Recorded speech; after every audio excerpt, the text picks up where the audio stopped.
اهلا بيكم والسلام عليكم ورحمه الله وبركاته. النهارده هنبتدي مع بعض فيديو جديد وهنتعلم غرزه العنكبوت، بس على سكارف او شال زي ما انت عايزه. طبعا الكميه اللي انا عملتها من الخيط قليله جدا، يعني ربع شله او اقل من كده عملت بيها. الخيط السكات اللي انا استخدمته في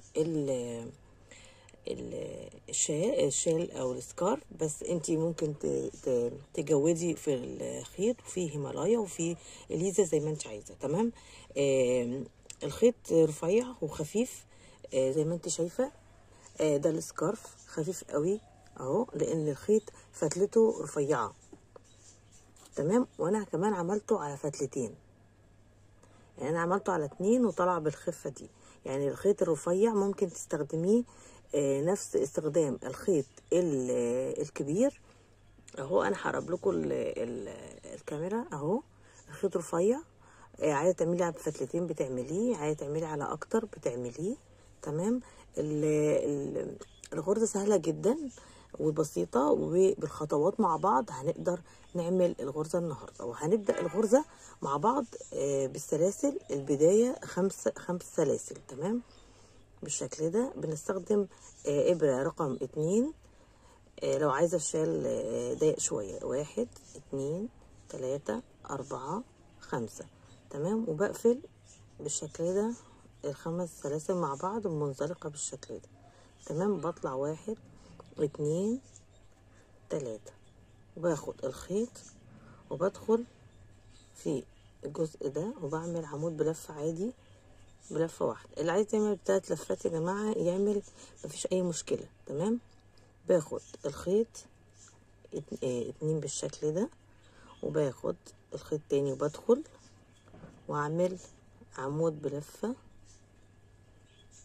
1 2، عمود بلفه تاني، وباخد 2 سلسله، باخد الخيط وادخل تاني عمود بلفه 2، عمود بلفه،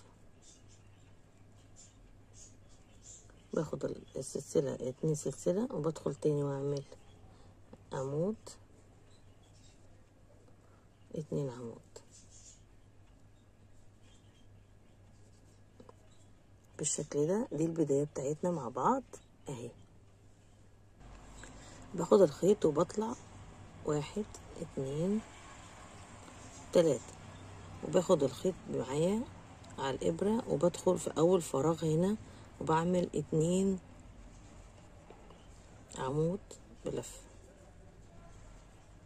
2 سلسله، وبدخل هنا وبعمل عمود بلفه 2 عمود بلفه.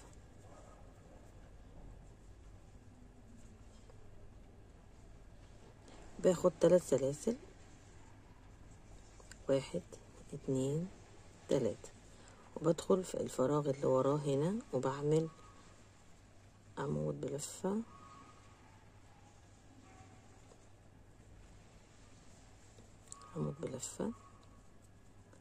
2 عمود بلفه.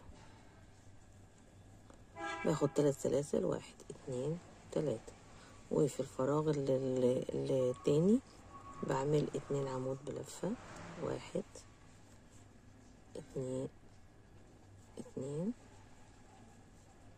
2 سلسله، واعمل 2 عمود في لفه في نفس المكان تاني 2. والجزء دوت من الشغل بتاعي ثابت، يعني الأربعة اللي على جنب دول ثابتين مش بيتغيروا، كل مرة بطلع بيهم زي ما هما. تمام. هعمل المرة ديت وبعد كده ايه، طبعا هتبقى عارفين ومتعودين ان انا ايه بطلع 3 سلاسل و4 عواميد بينهم 2 سلسلة 1 2 3، بلف الشغل وبعمل 2 سوري 2 عفوا 2 عمود بلفة 1 2 سلسلة و2 عمود بلفة 1 2.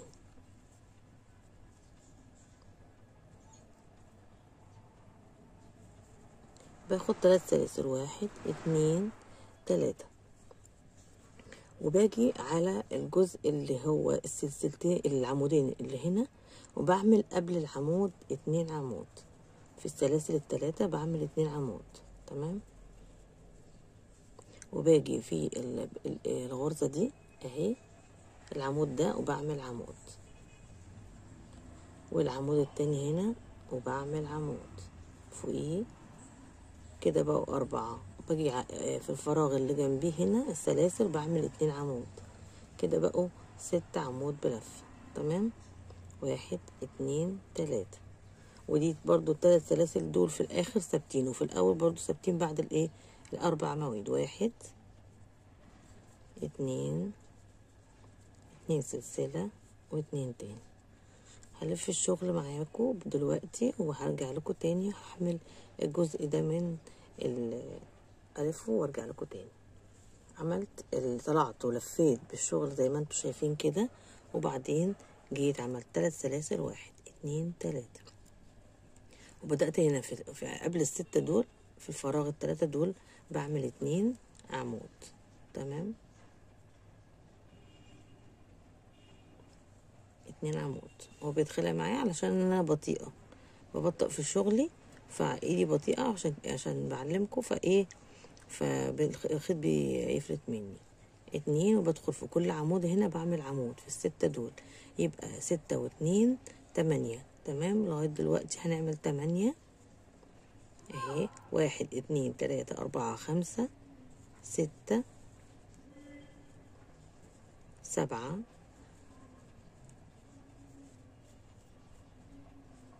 8 في العمود الاخراني دوت، وبعمل في الفراغ اللي جنبيه 2 عمود تاني 9 10.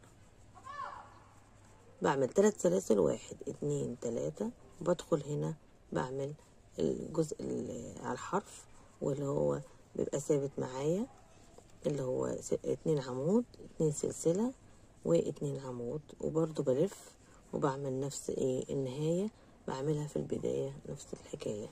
هرجع لكم تاني. 1 2 3. لفيت الشغل وعملت الجزء الثابت معايا، وبعدين بعمل 3 سلاسل 2 3، وبعدين قبل ال10 بتوعي هنا بعمل اتنين غرزة 2 عمود بلفة بالشكل ده. تمام. بدخل في ال10 بدخل في 4 بس، 4 مويد. 1 2 3 4 كده. انا عملت 6 عمود. تمام. ادي 1 2 3 4 5 6. بعمل 2 سلسلة، وباجي هنا في السلاسل العمود بتاعتي بسيب عمود التاني، بدخل في التالت وبعمل عمود 2 عمود اهو. العمود في 4 الاخرين بطلع بشتغل فيهم 4 مويد. 3 سوري هنا كده الخيط بيفلت مني معلش. 2 كده 3 4 عمود بالشكل ده، وباجي هنا في الفراغ ال3 سلاسل بعمل 2 عمود زيادة. تمام. بيبقى كده انا في كل الناحيتين عملت 6 عمود بلف. بعمل ال3 سلاسل بتوعي 2 3 دول ثابتين، وبعمل ال4 عمود بينهم 2 سلسلة 1 2، وبرجع لكم تاني. انا كده لفيت الشغل وخلصت الجزء دوت من الشغل بتاعي زي ما انتوا شايفين كده، ولفيت الشغل وعملت البداية بتاعتي، وبعدين باخد 3 سلاسل و1 انا كده 1 سوري 1 2 3 سلاسل. جيت خدت الخيط وبداية قبل ال6 دول في ال3 سلاسل دول بعمل 2 عمود بلف. 1 2. تمام. وبعدين بعمل 1 2 3 4 5 6 7، وباجي في ال2 سلسلة اللي في النص هنا وبعمل عمود سوري غزوة حشو 2 غرزة حشو، 3 غرزة حشو. 1 2 3 4 5 6 7. وباجي في ال3 سلاسل الاخرين هنا وبعمل 2 عمود بالشكل ده، وبعمل 1 2 3 وبنهي ايه الشغل بتاعي. بدخل في الاخر هنا بعمل الغرزة الثابتة بتاعتي اللي هي 2 عمود 2 سلسلة و2 عمود تاني، وبلف الشغل برضو بنفس الايه الطريقة، وبعمل 1 2 3 وبعمل الجزء دوت بتاعي وارجع لكم تاني. ده جزء الشغل بتاعي اهو، كملته بالشكل ده وبالشكل بالشكل اللي احنا شايفينه ده. ببدأ انا طلعت الجزء الجديد بتاعي اللي هو ال4 دول، وبعدين عملت 3 سلاسل 2 3. جيت هنا لقيت 2 عمود بلفة، تمام. الغرزة بتاعتي بسبق العمودين بعمودين تاني بالشكل ده زي البداية، زي بدايتي في الجزء ده. في ده شايفينه بداية هنا 2 عمود، وبعدين فوق العمود بعمل عمود بالشكل ده، بشتغل عمود، وفوق العمود التاني بشتغل عمود، يبقى كده 4 و2 بعديهم كمان في الفراغ اللي هو ال7 السلاسل بعمل 2 عمود، تمام. بعمل 1 2 3 4 5 6، وفي فوق الغرز الحشو بعمل 3 غرز حشو تاني، 1 2 3، وبعدين بطلع 6 تاني، 1 2 3 4 5 6، وباجي فوق جنب العمود فوق وحوالين العمود العمودين دول بعمل 2 عمود في الاول كده، وبشتغل العمود بتاعتي فوق بعضهم كده 2 تاني، 1 فوق العمود التاني بعمل عمود، وفي الاخر بعمل هنا وراهم في الفراغ ال3 سلاسل بعمل العمودين بتوعي، 1 2 3 سلاسل 1 2 3، وبقى انهي الشغل بتاعي بالغرزة بتاعتي 2 عمود 2 سلسلة 2 عمود، وبطلع نفس الحكاية الف الشغل وبعملهم 1 2 3. عملت ال3 سلاسل بتوعي اهم، وجيت هنا لقيت ال6 مقابلني بعمل 2 قبليهم برضو 2، وباخد في كل عمود عمود بالشكل ده 2 3، باخد كل العواميد فوقيهم بشتغل ايه عمود بالشكل ده، بيبقوا 8 6 و2 اولانيين 8 و2 في الاخر هعملهم دلوقتي اهم 2 هنا بيبقوا كده ايه 10، تمام. باجي في الاخر هنا بعمل 6 1 2 3 4 5 6، وباجي في نص غرزة في الحشو اللي في النص وبعمل غرزة حشو بالشكل ده، وبطلع 1 2 3 4 5 6، وباجي هنا برضو بعمل ال10 بتوعي 2 في الاول بالشكل ده 1 2، وبعدين فوق كل عمود بعمل عمود 1 2 3 4، وكمل ال10. كملت هنا ال10 زي دول بالظبط، عملتهم هنا وبعدين 3 سلاسل 2 3، وختمت الشغل بالشكل ده. هنا انا كده ببدأ بعمل في السطر الجديد، انا طلعته ولفيت طبعا، خلصت السطر بتاعي ولفيت عملت الجزء دوت الثابت معايا، وبعدين جنب ال10 هنا بعمل 2، وبعدين باخد ال4 الاولانيين من ال10 2 3 4 بالشكل ده، وبعدين ببدأ اعمل طبعا 1 2 الغرزة بتاعتي 1 2 3، وباخد ال4 الاخرانيين ايه اعمل فيهم عواميد بالشكل ده، يبقى 6 يمين وايه و6 شمال عشان الاتنين الزيادة اللي انا بعملهم في العواميد، تمام بالشكل ده، وفي 2 زيادة 1 2، وباخد كده نهاية الغرزة 1 2 3، وباجي هنا بعمل، بصوا في ال10 التانيين بعمل 2 عمود بلفة بالشكل ده كده. قفلت على الغرزة بتاعتي، وبشتغل هنا في ال10 دول بعمل ال4 الأولانيين برضو باخدهم معايا 1 2 3 4، 2 سلسلة و1 2 3 الأربعة الأخرانيين، 1 2 3 4، وبعدين بعمل الاتنين الزيادة اللي جنب ايه التلاتة سلاسل دول. تمام. انا كده اهي الغرزة بتاعتي، عملت الغرزة العنكبوت الأساسية البداية. تمام. وبعدين انا دلوقتي بقى عملت بداية لواحد 2 تانيين، يعني ايه بضاعف الشغل بتاعي وانا بطلع.